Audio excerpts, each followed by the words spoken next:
Je lance un appel aux paysannes et aux paysans ainsi qu'à leur organisation fêtière.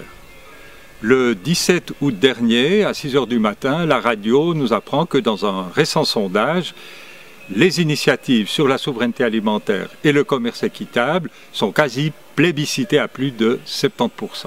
Alors que les opposants sont déjà sortis du bois, brandissant la menace d'une augmentation des prix à la consommation, brandissant aussi la nécessité de créer 1000 postes de fonctionnaires pour contrôler les importations, et puis aussi craignant un cafouillage généralisé sur les traités commerciaux que nous avons signés. Le peuple suisse, en tout cas les sondés, ne sont pas dupes de ces manœuvres de l'autorité fédérale ou des opposants. Ceci dit, il est important de rappeler que en septembre 2017, le peuple suisse a plébiscité l'initiative de l'Union suisse des paysans sur la sécurité alimentaire. Dans les mois qui ont suivi, le conseiller fédéral Schneiderman s'entête et fait croire que la sécurité alimentaire de demain, c'est d'aller signer des traités commerciaux aux 4 coins du monde. Encore une fois, la Suisse, les personnes sondées, ne sont pas dupes des manipulations ou des manœuvres du Conseil fédéral. Le peuple suisse serait même prêt à remettre l'ouvrage sur le métier par les deux initiatives. Et on peut considérer que ces deux initiatives peuvent concrétiser la loi d'application sur la sécurité alimentaire.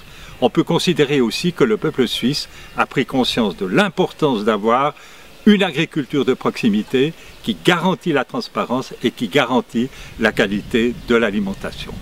L'Union suisse des paysans et les chambres d'agriculture sont hésitantes à l'égard de ces deux textes.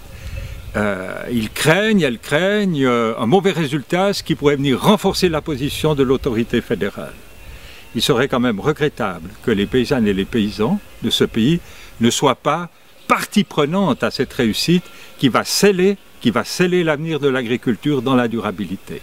Je rappelle ici qu'il est extrêmement important de renégocier les traités commerciaux.